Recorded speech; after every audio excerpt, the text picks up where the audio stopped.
Respect failure as much as you respect success. In fact, fear people who have not failed.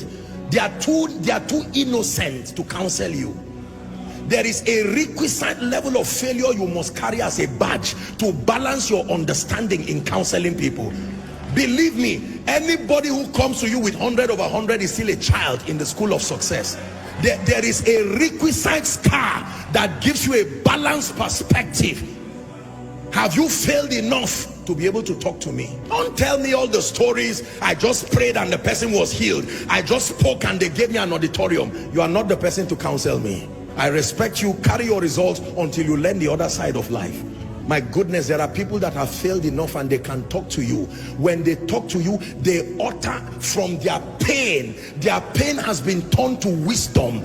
Every sentence is a life lesson. A woman who tells you, I have been barren for 10 years. Now God gave me 3 sets of twins. Forget the twins and learn wisdom. Don't just respect crowns, respect scars. The wise respect both scars and crowns. Can I encourage someone? Your failure is still an asset. Don't throw it, archive it. It will be one of the qualifiers for your speaking to people tomorrow. Apostle, I have cried. I have failed in life. I know what it means to be an irresponsible father. Don't throw that experience, archive it. One day you will use from that wisdom and mentor an arrogant young man who thinks life is so easy. Most times when we are starting out in life, because of the leverage of prayer, the prophetic, or generally life just playing games with you, you can believe life is so easy and you are wondering, so why are people crying like this? I just got married and 3 months it's been so rosy. In fact, my wife is the best thing that has happened to me. And you go online and embarrass yourself. And someone who has been married for 15 years, he said, may God help you. After 2 years, you just turn and start saying life is unpredictable. All these unwise things that people do. Do not just respect those who have succeeded alone. Respect those who have failed. Not everybody fails. Respect those who have failed. Failure is an asset when you can turn it to power.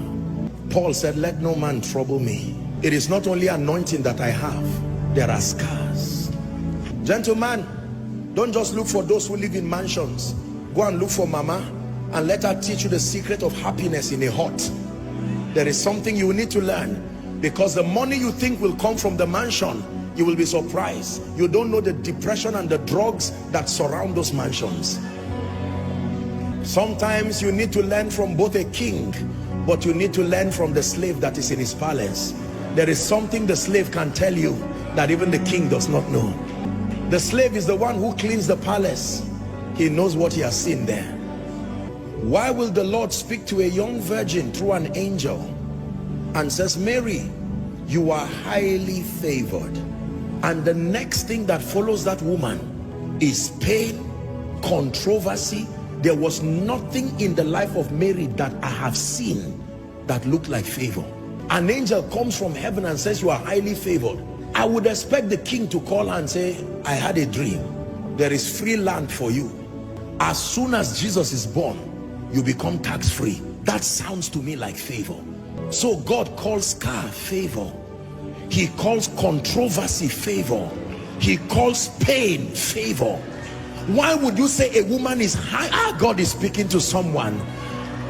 Don't listen. You may cry, but don't be embarrassed about your failures again. There is something about the speaking of God, that until you are at your lowest moment, there is something about the voice of God you cannot hear. There is a pain requirement to hear certain things about God.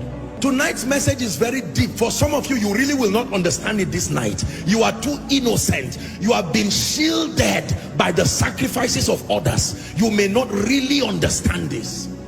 There is a pain requirement that brings out the clarity and the purity of the voice of God.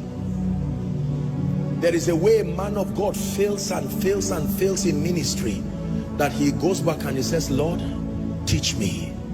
When he writes a book about the leadership of the Spirit, read it. That pain has purified any flesh and the need to make a name. It's gone. That is the reason why when people go through things and they come out of it, they usually come out with an anointing. Barren for 16 years, laughed at by people. As she gets triplets, it's not only children she got.